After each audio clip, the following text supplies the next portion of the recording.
Well, of course, after months of peeing us off with either this announcement or that announcement, the Labour Party have done something which I'm guessing they'll think will perhaps fool us into thinking they've finally stopped the stupidity. So what could it be? Could it be that they're actually going to stop the stupidity, or could it be they're changing the person who are making the announcements and things like that?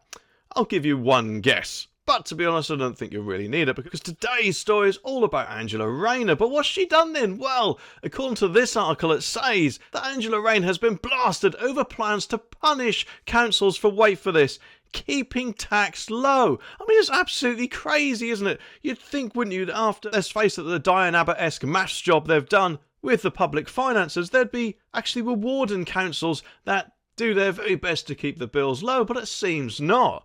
Critics warn the proposals will subsidise reckless town halls who fail to live within their means. And so exactly how are they going to punish them then? Well, it says that the Community Secretary, Angela Rayner, I actually thought she was the Housing Secretary. Maybe. Who knows, either they're the same thing or she could be multi-talented. But anyway, she has introduced new rules under which town halls that keep their bills down will receive less in government grants than those with high bills. And her department, now what they all said about it then? Well, let's see how they spin this. They said it would be wrong to reward places that have been able to keep council tax levels low. I mean, are they on another planet? I mean, what do you think would be more worse? Either A, a council keeping their bills nice and low, who are asking for a little bit of government funding, or B, a council who has high bills but still want more funding. I mean, it's just absolutely crazy. I mean, I know which one I'd pick, eh?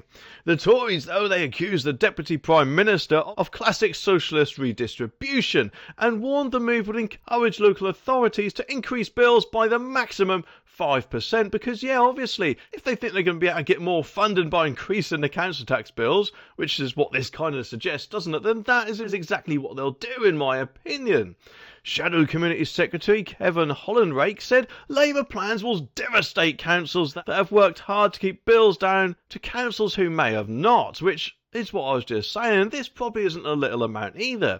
It says here it could mean tens of thousands of pounds being taken from thrifty councils and given to spendthrift ones. And by punishing responsible councils and rewarding those who raise taxes, the government is actively encouraging higher bills in areas that they don't, or may actually not need higher bills, unless, of course, the council suddenly thinks, do you know, I think this toilet roll needs to be charged at £100 rather than at £1.99 it actually is. Goodness knows how much they'd spend on hammers then, eh? If that is indeed the case. And this proves yet again that Labour's idea of fairness is filling their pals' boots in areas they represent with taxpayers' cash raised in areas they don't. And John O'Connell, the chief executive of the Taxpayers Alliance, let's see what he says about it, he added that taxpayers would be absolutely astonished to see Angela Rayner's target. Local authorities have done the right thing and kept their taxes low, which, yeah, I'm guessing this won't exactly go down too well. But why? Why would Angela Rayner possibly do this?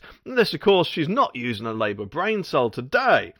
Could it be for another reason? I think so, because according to this article, it says Angela Rayner pushes for councils to control asylum seeker housing. So it just makes me wonder. And admittedly, you know, I could be wrong, but it just makes me wonder if the two are connected. And the Deputy Prime Minister wants her Home Office to end agreements with 3 private companies which profit from taxpayer-funded contracts.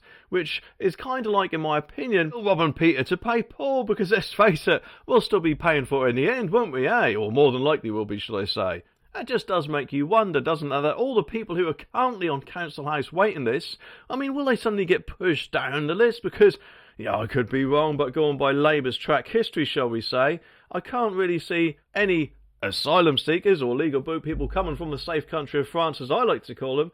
I can't really see them getting put to the bottom of the queue, can you, eh? The contracts, it says, are with Serco, Clean Springs, Ready Homes and Mears and are worth an estimated £4.6 billion and are not due to end until 2029, but they have a break clause in 2026 which allows them to be terminated or renegotiated.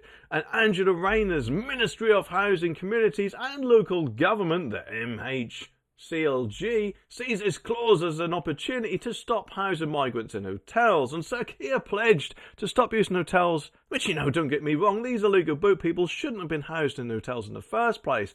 The Bibby Stockholm barge, though, that wasn't too bad of an idea in my opinion, and neither was the army barracks. I mean, let's face it, if it's good enough for our soldiers, then it should have been good enough for these people. But of course, no! It seems like they wanted the 5-star treatment, and if Angela Rayner gets her way, who knows, they might be getting a council house themselves just down the road from you guys, I'm guessing, which could have been potentially taken up by someone who's been waiting for one for quite some time. But either way, Keir Starmer pledged to stop using hotels during the election campaign, but the numbers of migrants accommodated in them increased from just under 30,000 in June to more than 35,000 in September, costing more than £4 million a day. So I mean, I could be wrong, but perhaps if they actually done the Rwanda policy, that might have sent out a little bit of message, rather than the welcome home message that Keir Starmer, the Labour Party, and of course all the woke lefties out there seem to be dishing out, eh? Either way though, Angela Rayner really does need to have a good think about both of these things, doesn't she? And think,